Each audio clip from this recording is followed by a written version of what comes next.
Hello. This is FL Studio, as you probably know. It's a project file for my song Awaken. I'm going to break it down today. Yeah, I'll try to go into everything like composition, processing, sound design.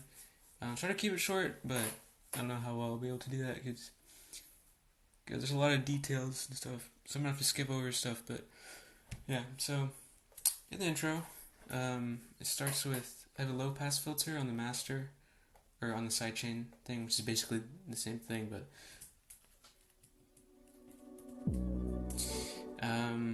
so without that, let's just get rid of that. I have this, which is like reverse reverb to everything, so I just recorded the beginning, put reverb on it, reversed it, and then played it into the beginning. And then I low passed it, open up the filter,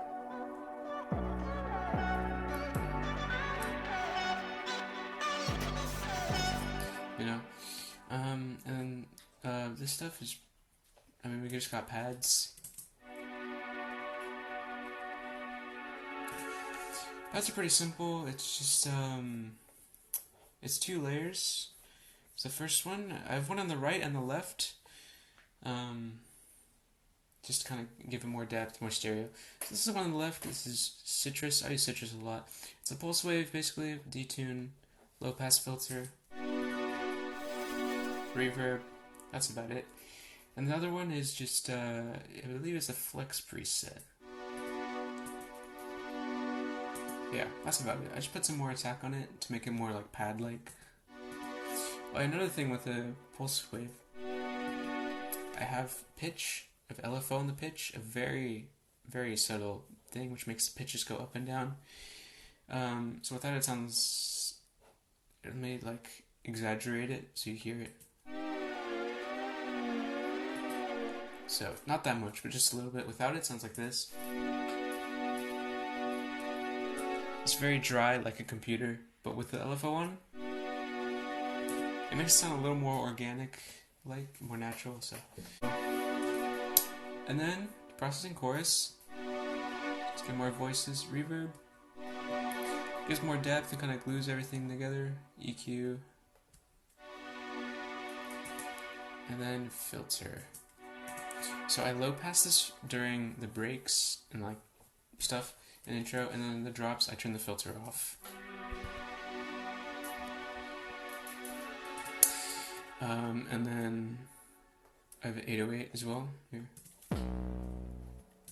It's a pretty boring rhythm, pretty boring 808 in general. It's just like 2 notes. I did a little bit of dancing here, but it's pretty boring. And I did that on purpose, just because it's it's an intro. I keep the interesting bass stuff for the drop. So, processing. I actually made this sample. This 808 I made a while ago. I don't remember how I made it, but I know how I in general make 808s. I don't remember exactly what process I used to do this, but yeah, I used it just because it sounded good. And so processing, just distortion to give more voices. Reverb. This is a very weird thing. You would normally not reverb in 808, but I cut out up to like 1,000 hertz. So I'm not actually reverbing any of the bass part, because you don't want to reverb sub. I'm only reverbing the high end. I thought it'd sound good in this case, so because I have a lot of reverb in this song in general. So EQ. I cut out a lot of the sub, because I didn't really want this to be used as a sub bass. I want to keep that for the drop, because then it hits harder in the drop. And just a little compression, because these peaks at the beginning were a bit too much. And then these vocal chops is like the signature part of this song. What happened? What happened? Let me refresh it. There we go. Okay, so now we have both octaves. This is like a Looperman acapella. I put it into Fruity Slicer. right here. Just Fruity Slicer, just dragged it in. Didn't really change anything. And then these are different slices. I just played around with it until it sounded good, basically. And that's it. And I copied it an octave up as well. And then for processing, I did a lot of distortion, reverb. Really went crazy with the reverb in this song. EQ. And I have a second EQ for the drops actually. It just takes out some more mids basically. Delay. And filter. The filter, this is during build-ups I think. I high passed it or low passed it. I don't remember which one, but I'll get into that later. So that's the intro basically.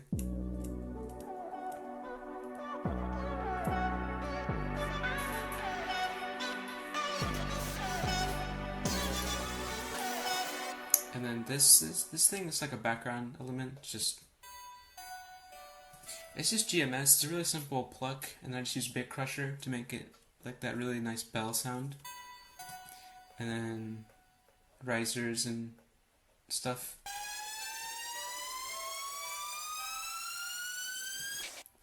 And then I also have, I low passed it again right before the drop.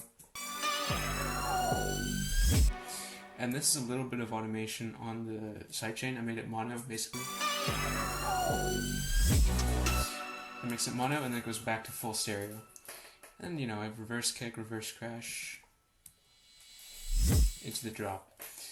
So the drop is, we got, you know, pretty standard kick and snare. This kick actually, you notice it's on a pattern. I don't just have the audio clips. This is because I'm sidechaining through the kick as well. So in here, I just have a layer, but the layer basically plays this kick sample, and then also this, which is like a fruity envelope controller, which is what I'm using to sidechain. You can also, and I have it hooked up to a fruity limiter, the gain knob, which is really unconventional. You would normally use like a fruity balance or something, but basically, if I take away the kick, turn on the attack, you'll actually hear a click. You hear the click? Maybe not.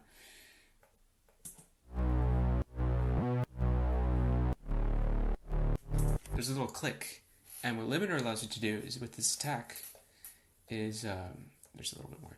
You can get rid of that click.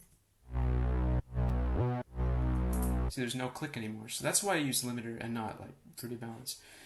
And the snare, I'm sidechaining just with the normal compressor sidechain.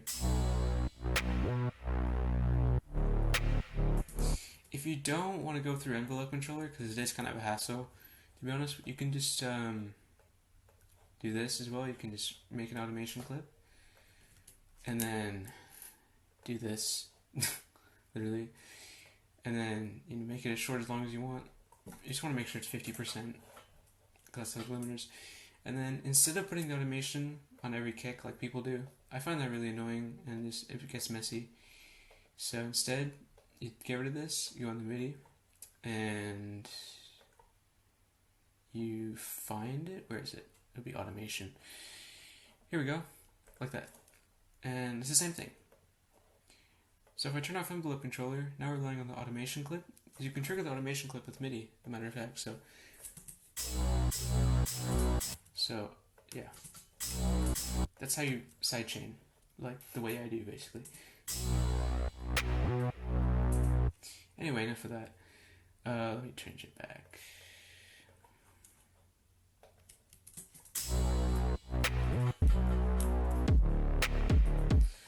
So I also have some hi-hats.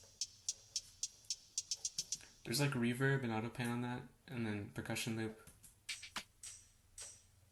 ambience, just for white noise, impact. I have some random snares. I just got like random snare samples, trap snare, just to make them more interesting.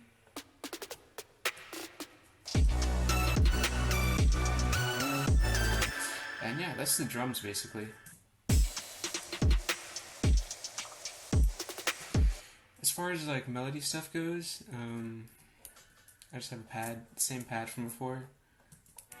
The chords are a little different, but this melody, pretty heavily processed, as you can see here. We got Panamatic. Just so it goes left and right really quick. Reverb, OTT, EQ, delay for more stereo width. You'll notice with the P controller, I'm using the P controller. I have it linked up to the reverb, so every time the lead plays, it basically ducks down the reverb. And then when it stops playing, the reverb goes back. It just makes it cleaner.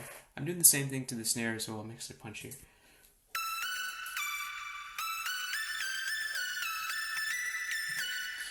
The sound itself is, I'm actually pretty happy with it. Like, this is like the one thing I actually put effort into as far as sound design. Citrus, it's like 3 oscillators, filter, it goes into like another filter with some distortion and stuff. Yeah, I'm not gonna really get into it, because I don't want to make the video super long, but basically that's the only part of the sound design that I actually like spent time on. Everything else is really basic. But yeah, it sounds really good, so pretty happy about it. I really like that lead. The Reese, it's pretty standard stuff. It's just Citrus, single oscillator, detuned, low pass filter with a saw wave, that's it.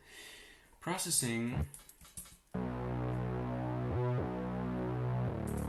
just have distortion, a little bit of chorus for, that's without processing, a little bit of chorus for stereo, compression, and EQ. With the EQ, I took away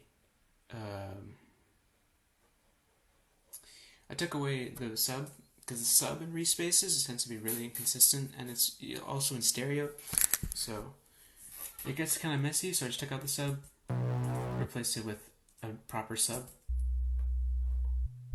which is just literally 3x oscillator, single sine wave, which is in mono, so it's a lot cleaner of a sub.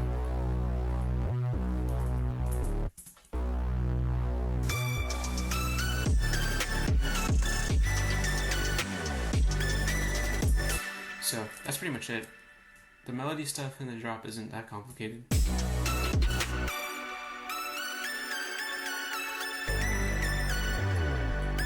The bass is more interesting with all these different slides and octaves and stuff compared to the 808, which is really simple and pretty boring. So that makes the drop kind of hit harder, in my opinion. And then every 8 bars, in between, halfway through the drop, I just have a little bit of a break type of thing. So I take away the drums, pads, bass, all that. And I have a nice reverse crash in here. And then, this is a phaser actually. I put a phaser on here. I just kind of like a cool effect on each drop. So the first drop, it has a phaser. Second drop, halfway through, it has... I changed the lead, so I have a different lead. So this is the main lead.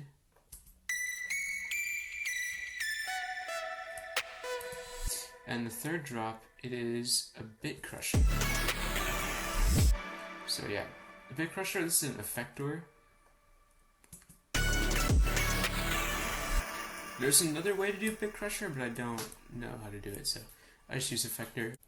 So the second part of the drop, I take away the lead, I have the vocal chops. And this lead as well. It's pretty simple, it's just 3x oscillator, basic pluck, like a saw pluck. It's just the reverb, Panamatic, a little bit EQ, that's it. But it sounds really well with a vocal chop on top. And that's it, the drop is exactly the same. Actually, no, it's not. It has a different hat pattern. Oh, I used a hat loop instead of my own MIDI hats. Yeah, I think that's the only difference in the vocal chops. Yeah, And then I have this to transition into the break. Same vocal chops. I have a different EQ though. I have a different EQ for the break and the drops for vocal chops. I think I might have said that already, but same art from before. And then this thing is another background element.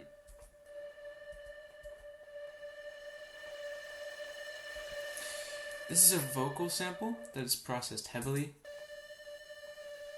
and I process it even more here. EQ, reverb, and then I automated the distortion.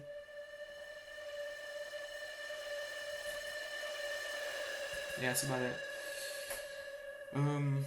I did actually low pass it. I did do 2 EQs because the distortion gave it a lot of like just dirty low end, so I had to cut that out.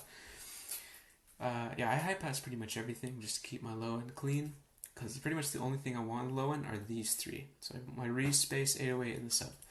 So, and with automations, I always have the automations in groups like this, because you can put them away like that, and it's really clean. You don't have any automation sticking out, and also it's well organized. So my leads, I go in here. These are only going to be lead automations, and like this, these will be automations for the pads, etc., etc. So,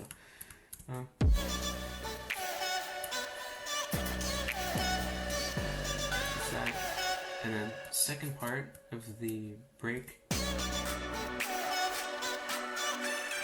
I introduce the leads with low pass, and then I take out the vocal chops by high passing them. So I'm basically replacing leads with vocal chops. And I bring out a pad. I basically replace the ARP with a pad. Same atmosphere vocal effect thing. Except now we have... Oh, I have the snap. Snap has been there the whole time, but I have like a trap clap thing. Basic MIDI build-up type of thing. Makes it more interesting. Is this percussion loop here? Kind of helps make it sound not boring. And then same stuff as before, just reverse crashes, right? Yeah, the build-ups are not the build-ups are not super complicated in this. They're pretty simple. Yeah, everything else I think I've already gone through.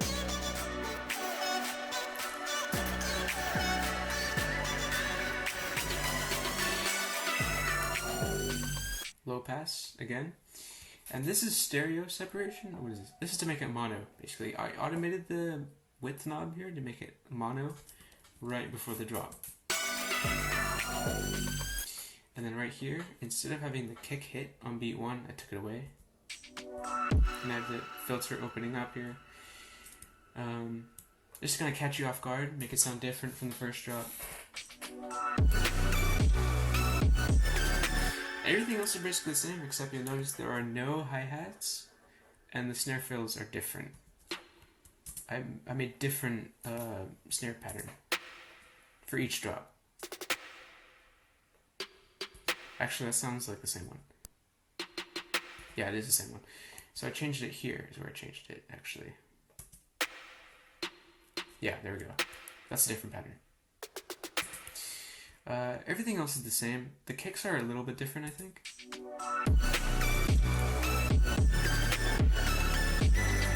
Yeah, it's the same. I already explained this. The fill. And then we get the second part of the drop.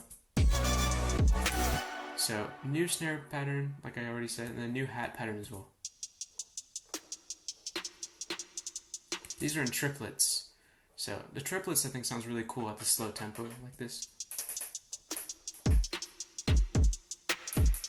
Gives it like a new groove. Make it sound different and like not copied and pasted. Because like this part is like literally copied and pasted. So,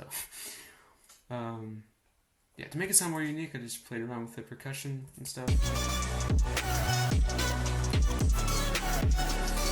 And the same things before. effect transition into the second break. This is different though. I used the lower octave of the vocal chops only instead of the higher one, and then this arp. It's like a rave lead type of thing instead of this bell sound.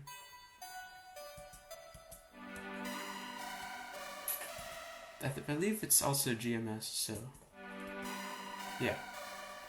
It's just a saw wave with a lot of detune and some distortion and reverb, and like that's it. And then same this sound wave before.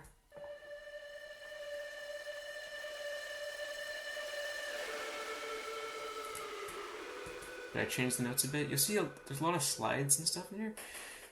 Which I thought sounded really cool. So yeah, new.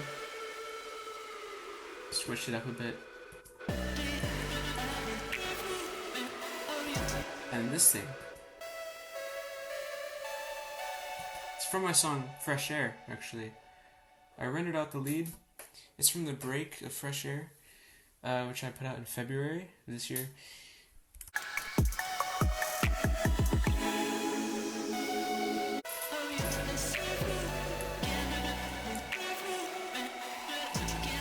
So besides that, it's the same as the first break. And then here, you know, I brought back the 21. I had to do it. 21. The only other song I put this sample into this year was the song 21. I put it into a lot of songs last year, but this year I just kind of cut it out. But I finally brought it back, so. 21. And then here, this is probably my favorite section actually, because you know at this point you're getting bored of hearing the same drop and break over and over again. So I changed keys, kind of. I changed the chords. I changed to D major. The chords are in D major, which is the relative major for B minor. So I didn't really change keys, but I kind of did. So new chords, new bass.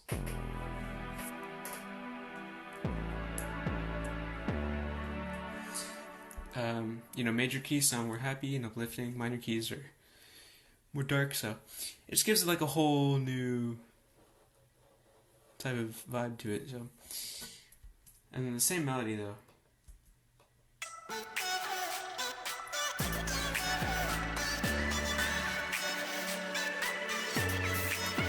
But now it sounds different because of the new chords. So, and yeah, these are exactly the same as the last build-up. But yeah, we have new chords now.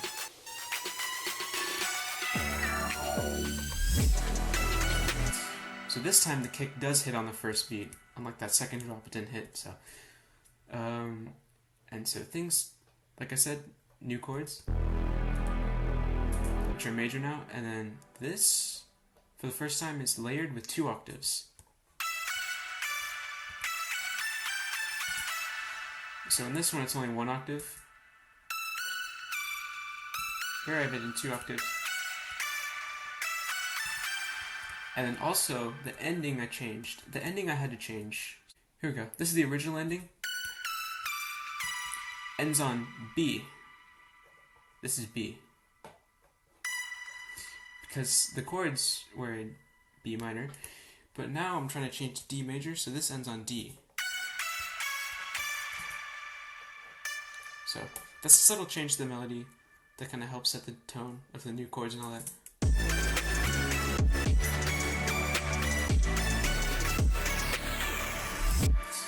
And I already mentioned this already. I have Bit Crusher in here. This what is that? I'm not sure what that is. It's something to do with sidechain. Like I slightly lowered the sidechain level. I don't know. And then here I changed it from a trap drums to like a 4 on the floor pattern.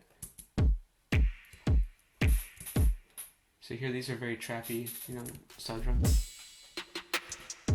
Oh yeah, another new hat pattern. This is another, you see. So I have a different hi-hat pattern for each drop. So the first one was just 8th notes, 16th notes. The second was triplets. This is a combination of triplets and 8th notes. Again, it's a small thing, but it makes it makes a difference. It's these type of small details and stuff. You do enough of those type of things, and they do add up, and they just make the song a lot more interesting, even though it doesn't seem like they're doing a lot. So then we have 4 on the floor section here. So kicks on every beat. Here's where I really want to create some noise. So, first half of this drop, I had octaves. And then this part, I have the octaves, and then also, is this a 5th? Yeah, it's a 5th. So I copied it a 5th as well. So it's like almost a chord melody now.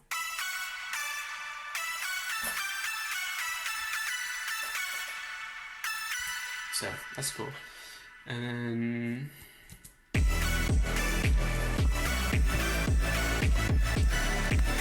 yeah, and this thing.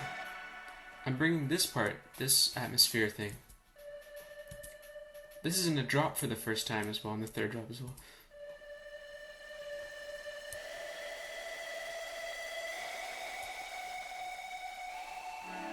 It just fits really well in the background with everything else, and kind of makes it stand out more, because this part you haven't heard in drops yet. It's only been in the breaks, so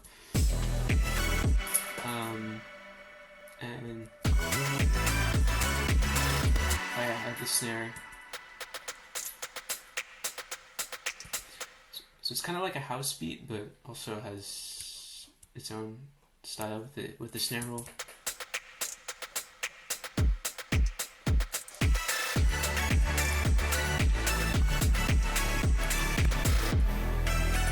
Okay, so this, I took down the volume a very small amount because I have a second lead here in the outro.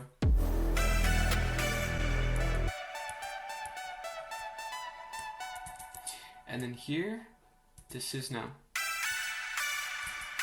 These are now thirds. So before I had, if you don't know a lot of music theory, this won't make sense, but, so before I had octave, and then the 5th, for the melody. But now I have it with thirds. So I have an octave and the 3rd as well. To make the melody sound more different, more unique. And then the lead, another lead.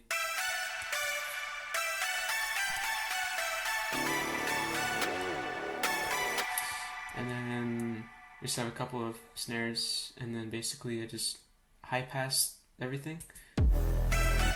And yeah, that's pretty much it.